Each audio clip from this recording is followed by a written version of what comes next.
distingue aujourd'hui 5 familles de Qigong. Le Qigong taoïste, les Qigong confucianistes, le Qigong bouddhiste, les Qigong martiaux et les Qigong médicaux. Celui que nous vous proposons est un Qigong principalement taoïste, voire bouddhiste. Quel que soit le style que vous pratiquez avec un professeur, tous ont les mêmes buts. Renforcer, nourrir, nettoyer, réguler, équilibrer, harmoniser, faire circuler l'énergie. Les Chinois pensent que les maladies viennent en général par excès d'émotions. Un état dépressif entraîne des indigestions et des ulcères à l'estomac. La colère conduit à un dérèglement du foie. La tristesse comprime et rétracte les poumons. La peur perturbe les reins et la vessie.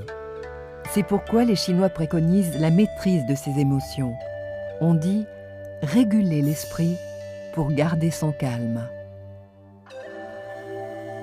L'immobilité permet de chasser les pensées qui accourent et agitent l'esprit. La méditation est un contrôle de ces émotions. Lorsque l'esprit est allégé de pensées, le flux de l'énergie circule régulièrement et fortement dans tout le corps. Les obstacles dans les méridiens finissent ainsi par disparaître. Par l'observation de la nature et de l'adaptation du corps humain à son environnement, les médecins chinois ont au fil des siècles établi un ensemble d'exercices dont chacun d'entre eux a un but préventif ou curatif extrêmement précis et défini. L'homme est au milieu, entre ciel et terre. Dans son corps, le ciel se situe au-dessus du diaphragme, soit la tête, la nuque, la poitrine et les bras. L'énergie du ciel est captée par 2 portes. La porte céleste, Bai Hui, se trouvant au sommet de la tête, et les Laodong, situés au centre des paumes de chaque main. Dans le corps de l'homme, l'énergie de la terre siège en dessous du diaphragme, soit le bassin, les jambes et les pieds.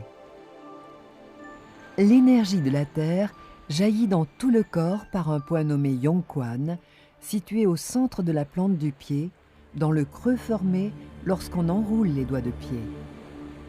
Le yin et le yang sont les 2 aspects d'une même chose, indissociables. Le jour et la nuit forment la journée.